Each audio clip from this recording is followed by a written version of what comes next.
Financial anxiety is up. Economic factors like inflation and rising interest rates are a pain point for many of us. How can people take control of their money when there are just those economic realities they can't control? Our Derek James learned some practical ways to lessen your money worries. I have a lot of worries about my family and how things are going to, I don't know how they can afford a home, mortgage, buying a car, everything. I would say the biggest concern for my family is just the increased cost of everything. Many Minnesotans get a sinking feeling when you ask them about the economy and finances. Prices to get things done are becoming unaffordable. And they're not alone. A new Bankrate survey found money is a significant cause of stress for most Americans. 52% say money has a negative impact on their mental health, up 10% from a year ago.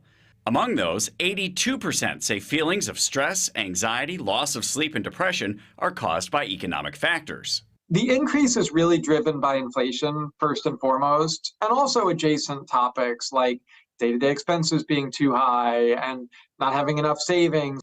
Bankrate's Ted Rossman is also concerned about how much households owe. Consumer debt is now over $17 trillion. I think we're starting to see some of the cracks emerge in terms of more delinquencies, higher balances, especially lower income and lower credit score individuals. They're the ones that are the most vulnerable. We're seeing a lot of people right now, they racked up debt for the holidays, especially Christmas time. And because of inflation and because of some jobs being let go, people didn't really take their debt seriously. Personal finance expert Anthony O'Neill says to reduce financial anxiety, turn your focus from large-scale economic issues to making changes at home. We can't control the economy. We can't control what they're going to do. But what we can do is control our home economy. To take control of your money, O'Neill first recommends setting up an emergency fund. We'll go ahead and put $1,000 into an emergency fund, and then we're going to eliminate the debt. How big is that $1,000 for someone from an emotional standpoint? Say you get let go of your job. Let's say something happens with your car.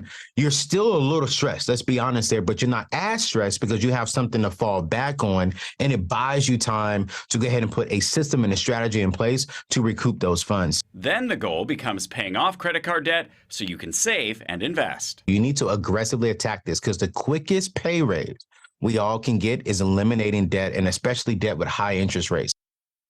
That's some great advice from Anthony there, but the biggest pay raise that my wife and I ever got was when our kids got old enough for public school, and we weren't paying for daycare and early preschool anymore. Anthony and Ted both have some great free resources for personal finance. We've linked them up over on WCCO.com.